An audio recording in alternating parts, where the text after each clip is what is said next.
ખેડા જિલ્લાના નડિયાદ ખાતે આંતરરાષ્ટ્રીય ન્યાય દિવસ અંતર્ગત રાષ્ટ્રીય કાનૂની સેવા સત્તા મંડળ સુપ્રીમ કોર્ટ દ્વારા જનજાગૃતિ કાર્યક્રમ યોજાયો હતો, જેમાં વિનાયક કોલેજમાં અભ્યાસ કરતી દીકરીઓને કાનૂની સમજ આપવામાં આવી હતી।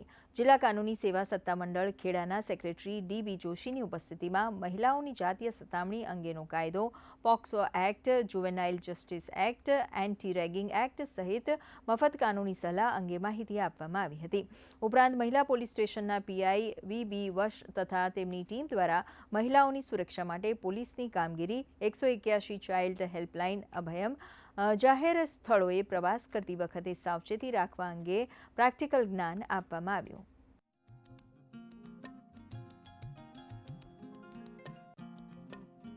શાળા તથા કોલેજની વિદ્યાર્થીનીઓને કાયદાની જાગૃતિ માટે મફત અને સક્ષમ કાનૂની સહાય વિશે, સ્ત્રીઓને લગતા જુદા જુદા કાયદાઓના માર્ગદર્શન માટે, સ્ત્રીઓને થતી મુશ્કેલીઓ અને કામકાજના સ્થળે કનડગત વગેરે બાબતે માર્ગદર્શન આપવા માટે આજરોજ અમે અહીં ઉપસ્થિત થયા છે। સિટી મેં થોડાક ડેમોન્સ્ટ્રેટ બતાવ્યા અને કઈ જગ્યાએ એકદમ જરૂર પડે તો તેના હેલ્પલાઇન નંબર 181 તરફ કોન્ટેક્ટ કરવો કે કઈ રીતે આપણે જરૂર પડે તો થઈ શકે છે એમ।